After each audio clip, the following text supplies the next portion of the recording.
네, 일단 오늘 좀 이야기해야 될 것들이 굉장히 많을 것 같습니다. 오늘도 상담이 방송 보러 오신 우리 두산 로보틱스 주주님들, 구독자분들, 오늘 내용 굉장히 중요하고 할 얘기가 많을 것 같은데 꼭 끝까지 오늘도 영상에 집중하시면 좋을 것 같습니다. 자, 일단 로보틱스 주가 문제 없고요. 이 구간은 투매가 나올 수가 없는 구간입니다. 오히려 투매가 나오면 의심을 해봐야 될 구간이요. 그게 무슨 말이냐면 일단 오늘의 캔들 기술적으로 본다라고 했을 땐 도치 캔들이죠. 말 그대로 밑에서의 매수세와 이 매도세가 충돌하는 자리다. 그럼 이 매도세가 강할 수가 있느냐? 그럴 수 없다라는 거예요. 그래서 이 두산 로보틱스의 저점의 상승 추세가 이때부터 꾸준히 만들어진 거고, 그렇게 생각한다면 로보틱스의 주가가 내일은 반등 나올, 그죠? 버텨주거나 반등 나올 가능성이 높아요. 왜냐하면은 왜 이런 추세가 만들어지고 이 가격 투매가 날 수 없냐면 조금 디테일하지만 좀 심화 과정이긴 해요. 심화 과정이긴 하지만 이제 여러분들 이런 걸 좀 알면 정말 큰 도움이 됩니다. 뭐냐 하면은 왜 투매가 날 수 없냐, 왜 그렇게 보냐, 정말 간단합니다. 사실 간단하게 설명드릴게요. 어렵게 설명드리면 안 그래도 어려운 내용이라 자, 이해되시면 정말 대단한 겁니다. 우리 방송 오래 보신 영향을 받으신 거예요. 뭐냐면 10,000원이란 가격에 첫 번째, 사람들이 최근에 매수를 상당히 많이 했다. 그런데 뭐 오늘과 같이 뭐 계엄령 선포했다가 해제했다, 뭐 이런 정치권 이슈가 등장하면서 뭐 예상치 못한 악재가 등장하면 최근에 매수했던 사람들이 많으면 많을수록 이 10,000원이라는 가격을 중심으로 일시에 매도가 나올 가능성이 높겠죠. 마치 개인 투자자가 순식간에 세력과 같은 주가의 흐름을 만들어내는 거예요. 최근에 매수했는데 악재가 떠요. 그럼 빨리 10,000원에서 팔고 싶어. 증시 상황 보니까 뭔가 어수선하고 뭔가 안 좋은 것 같아. 너도 나도 탈출을 하고 싶거든요. 너도 나도 내가 먼저 팔고 싶거든요. 그렇게 투매가 나오는 거예요. 포인트가 뭐였죠? 사람들이 최근에 많이 매수를 한 종목, 가격이라는 거예요. 그래야 투매가 나오는 거예요. 근데 로보틱스는 다들 아시겠지만 이 구간에서 개인 투자자들이 매수 안 합니다. 개인 투자자들이 매수 안 해요. 우리밖에 안 해요. 그리고 이 로보틱스 같은 경우에는 우리 쌍남이 방송을 대부분의 주주분들이 보시기 때문에, 그죠? 우리 잘 버티고 있잖아요. 제가 여러분들에게 매도를 해야 할 때는 매도하자라고 말씀드려 문자 보내드릴 거예요. 문자 보내드릴 거예요. 근데 지금은 매도할 자리가 아니라 매수를 준비해야 될 자리라고 생각을 하는데, 왜냐하면은 그러니까 이런 자리가 굉장히 중요한 거예요. 오늘 정말 디테일한 분석인데 우리 좋아요 꼭 잊지 마세요. 걱정할 이유가 없는 게, 여러분, 투매가 안 나온다는 건 반대로 무슨 의미예요? 투매가 안 나온다? 여러 가지로 볼 수 있겠죠. 대표적으로는 개인이 많이 들고 있지 않다. 두 번째, 개인이 이 가격엔 매도할 생각이 없다. 세 번째, 단일 주체, 즉 세력이 물량을 갖고 있기 때문에 주가를 흔들 이유가 없다. 그죠? 세력이 그냥 물량 들고 있으니까 흔들릴 이유가 없는 거예요. 그냥 들고 있으니까 세력이. 이런 게 또 좋은 예시가 되는 게 하나 있습니다. 펩트론이에요. 펩트론을 보시면은 여기거든요. 여기는 올해 24년도 9월 달에 있던 자리예요. 여기가 왜 또 좋은 예시가 되냐면 차트는 달라요. 하지만 원리는 똑같다라는 거예요. 정말 이거는 1,000,000원 주고도 못 듣는 유료 강의예요. 유료 강의. 안 알려줄 거예요, 아마. 알려주기 싫을 거야. 근데 저는 알려드릴게요. 뭐냐면요. 자, 좋아요 잊지 마세요. 합병에 대한 이야기 잠시 해드리겠습니다. 오늘 이게 좀 중요할 것 같아요. 뭐냐면은 펩트론의 주가가 진짜 크게 올랐었잖아요. 이때 거래대금 보니까 딱 봐도 매수세가 많이 쏠렸어요. 이런 자리가 투매가 나오는 거예요. 이런 자리에서 투매도 나오고 세력이 흔들고 가는 거예요. 이렇게 8월달, 뭐 9월달 계속 흔들죠. 7월부터 뭐 3개월가량 떨어졌어요. 근데 이 자리 오니까 어때요? 이 자리 오니까 사람들이 어디서 많이 매수했다고요? 급등 나올 때, 급등이 시작되는 이 순간이 아니라 급등이 나오고 나서, 이런 자리에, 이런 자리에서 악재 터지고 이러면은 밀려요, 많이. 근데 이런 자리는 개인이 많이 매수한 영역이 아니에요. 그러니까 안 밀리죠. 그죠? 투매가 안 나온 자리. 그런데 투매가 안 나오는 자리에 자세히 보면 매집봉이 하나 있어요. 여기 조금만 더 확대해 드릴게요. 매집봉이 하나 있죠? 그런데 갑자기 10% 하락 이렇게 나온 거예요. 이날 그리고 제가 방송도 해드렸어요. 10만 원 이상 갈 거다. 펩트론 47,900원 10% 하락 나올 때 이렇게 말씀드렸어요. 10만 원 이상 갈 거다. 급락에 걱정하지 마셔라. 그리고 이날 페트롤 문자도 보내드렸거든요. 그리고 이렇게 이날 방송해드리고 이틀 뒤에 페트롤 문자도 보내드렸어요. 매수해야 된다고. 보이시죠? 방송 중 페트롤 시장가 매수, 목표 주가 10만 원 이상입니다. 라고요. 그래서 당시에 제게 문자 남기셨던 분들은 제가 펩트론이라고 이렇게 저장을 해서 여러분들에게 문자, 단체 문자 알림도 드렸었는데, 우리 두산로보틱스 구독자분들도 문자 남기시면은 이렇게 제가 종목명, 그죠? 두로라고 제가 저장을 해서 주소록에 포함시켜 드리고 매수해야 될 때 문자 보내드릴 거니까 기다려 주시면 되세요. 문자 알림 받으시는 방법은 4419-6279 4419-6279 여기로 두산로보라고 남기시면 됩니다. 두산로보로 남기시면 되고요. 두산로보틱스는 그래서 내일장 캔들을 보면서 우리가 또 담아갈 준비할 거거든요. 좋은 또 타점이 될 것 같아요. 우리 열심히 다 같이 매집을 해서 큰 수익 보자, 이 말씀을 좀 다시 한번 드리고 싶습니다. 자, 어쨌든 그래서 투매가 나올 자리가 아니다, 오히려 이제 매수를 해야 되는 자리다까지 좀 말씀을 드렸는데, 이제 좀 증시 상황 좀 정리하고 합병 이야기 마저 들어갈게요. 제가 오늘 아침에 화천기계에 대해서 말씀을 드렸어요. 그 전에 이제 로보틱스 상황은, 그죠? 크게 뭐 밀릴 자리 아닙니다 라는 말씀을 드렸었고, 그리고 화천기계 상한가 예상합니다 라는 말씀을 9시 4분에 드렸었는데, 화천기계가 25% 상승으로 마무리가 되었긴 했지만 얘가 오늘 상한가 찍었다 밀린 거예요. 상한가를 찍었다가 밀린 거고, 여러분들에게 말씀드렸던 당시 주가가 딱 여기였어요. 여기. 그리고 나서 주가가 상한가를 찍었다가 밀린 거고, 막판에. 어쨌든 이런 거예요. 지금 정치적인 이슈가 굉장히 커서 이재명 테마주 한동훈 관련주 이쪽으로 지금 증시의 수급이 쏠리고 있다라는 거죠. 이런 상황에서 우리 로보틱스의 주가 2% 조정은 정말 많은 의미가 있는 거예요. 시장이 투매가 나오고 뭐 흔들리고 이런 만한 상황인데도 버텨주고 있다라는 게. 삼성전자 주가도 보시면 좋은 게, 삼성전자가 오늘 뭐 어쨌든 계엄령 선포되고 나서 역외 환율도 튀고 뭐 난리도 아니었습니다. 그죠? 코스피 선물지수도, 야간 선물지수도 엄청 떨어지고. 그런데 결론적으로 삼성전자의 주가도 52,000원까지 찍었었지만 곧바로 저가 매수세가 들어오면서 당일 52,000원의 저점을 다시 한번 만나러 가는 게 아니라 위에서 박스권 치면서 마무리가 되었죠.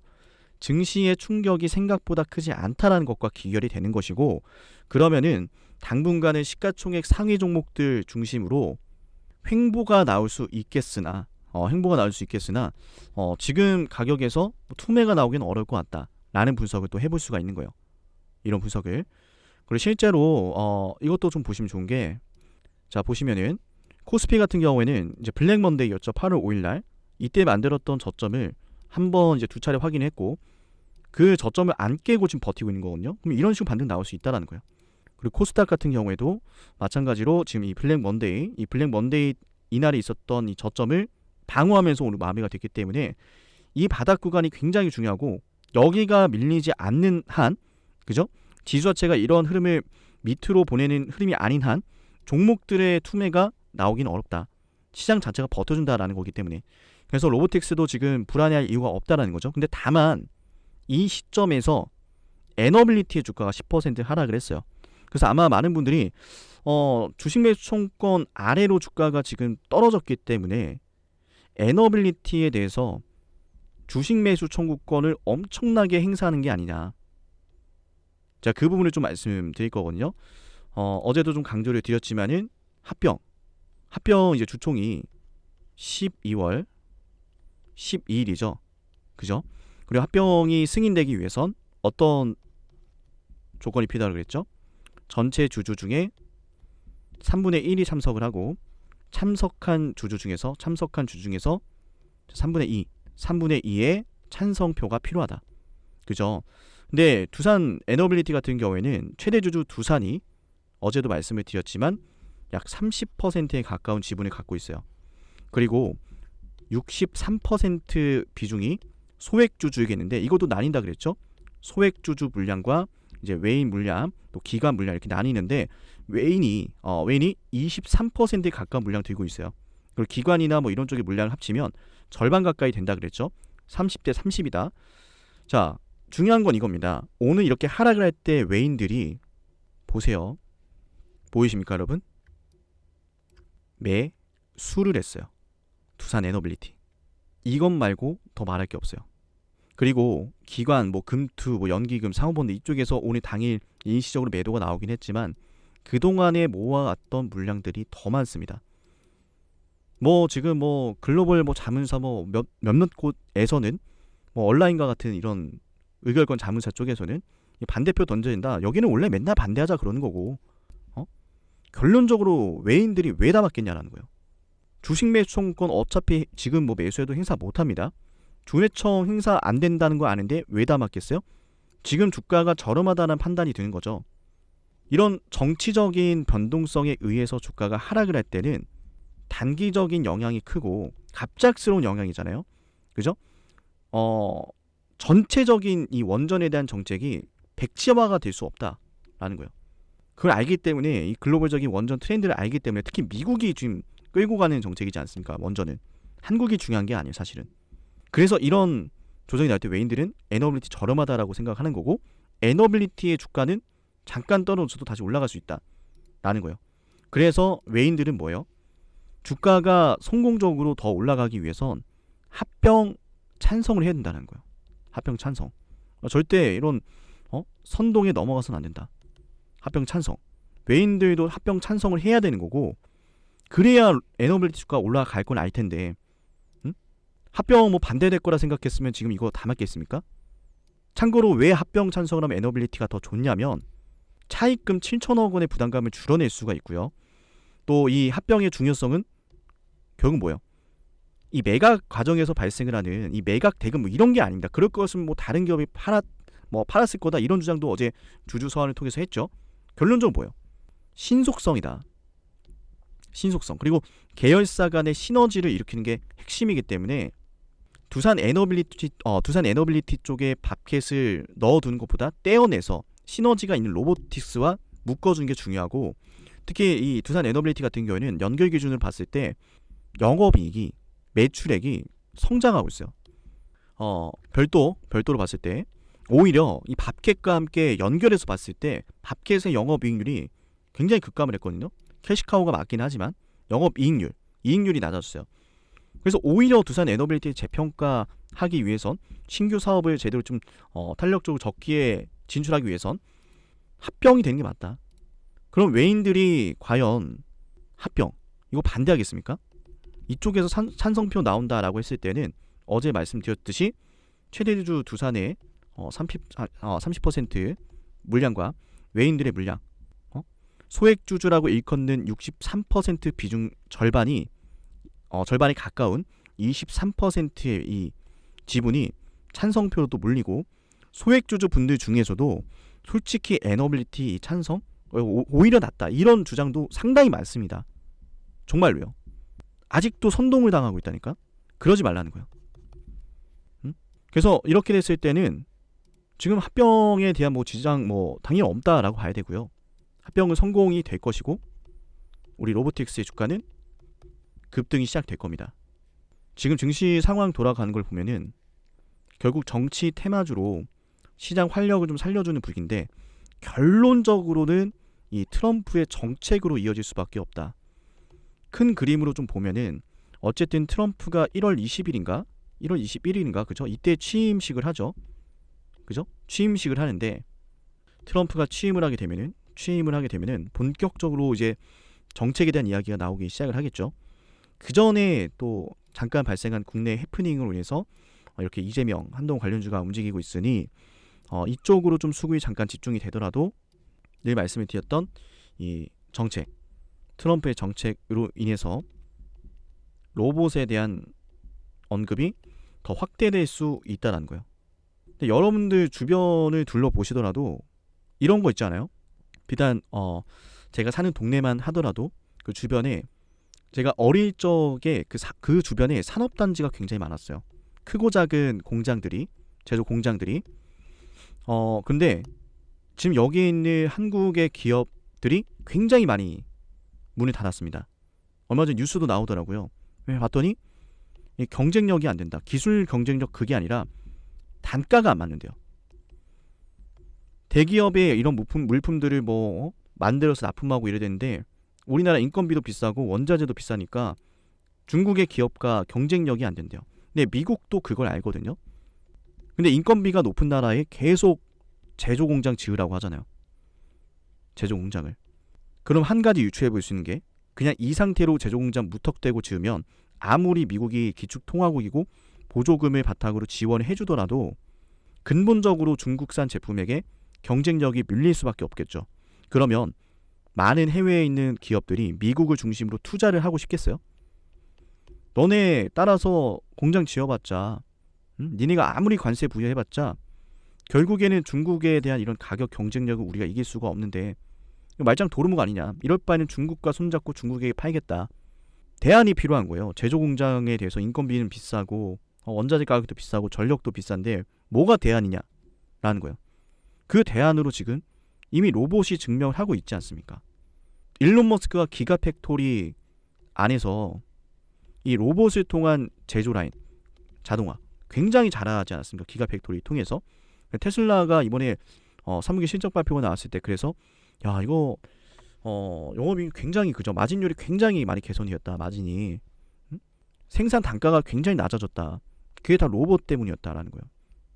그러면 이게 미국에서 미국 내부적으로 정책적으로 이 로봇에 대한 이런 방향성 안 나올까요? 그게 시작이라는 겁니다. 그게 시작이에요. 그렇게 되면은 정책으로 인해서 로봇 업황이 협동 로봇 업황이 좋아질 테고 그 안에서 경쟁력을 갖추고 있는 두산 로보틱스는 당연히 실적을 바탕으로 또 주가가 상승하는 시즌이 올 것이다. 우린 아직 여기를 안 만났고 이제 막 뭐예요? 정책이 시작된 단계. 여기에서 지금 합병을 추진하려고 하는 건데 그래서 신속성이 중요한 거예요.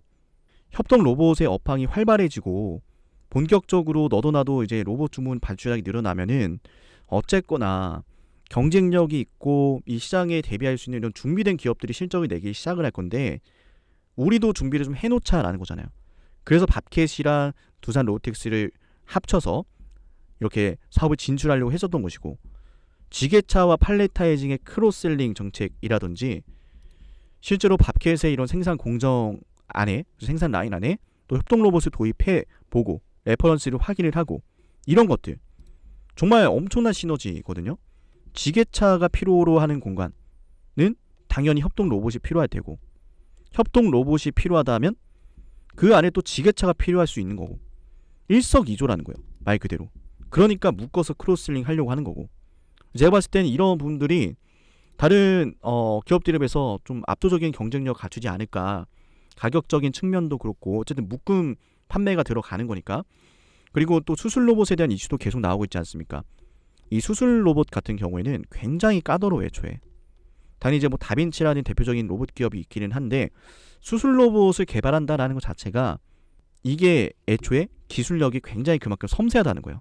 환자의 생명과도 직결될 수 있는 부분이기 때문에 두산 로보틱스가 단순히 팔레타이징 로봇만 하는 게 아니라 말 그대로 사람의 팔을 대체하는 인간의 팔을 대체하는 로봇을 만들고 있다라는 점에서 앞으로 뭐 수술도 그렇고 뭐 용접도 그렇고 다양한 분야에서 무궁무진한 이런 시장을 진출할 수 있다라는 부분에 있어선 굉장히 로보틱스의 이런 미래 잠재적인 가치가 높다라고 볼 수가 있겠고 그 미래적인 잠재 가치를 우리가 지금 당장은 이러할 것이다 얘기를 해오고 있었기 때문에 항상 실적이 나아지지 않는다라는 말들에 의해서 우리가 힘들고 뭐 힘들지 않고 이런 것들은 겪어왔지만 정책이라는 이슈가 터지면서 순서적으로 단계별로 반등 시나리오가 적용이 되면 이런 것들에 대한 이런 가시성이 점점 높아지면서 주가의 밸류도 올라갈 수밖에 없다라는 거예요.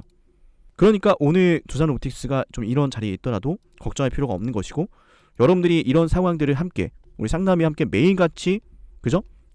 100번이고 1000번이고 강조해도 지나치 않는 이 내용들을 함께 매일같이 확인하시면서 함께 견뎌야 된다는 거예요. 그리고 매수해야 되고 매도를 해야 되는 그런 타이밍에는 제가 여러분들 그 순간 놓치지 않고 문자 보내드릴 거니까 010-4469-6279 여기로 꼭 문자 남겨놓으세요. 꼭 남겨놓으시고요. 오늘 두산 로보틱스 영상 여기서 마치겠습니다. 감사합니다.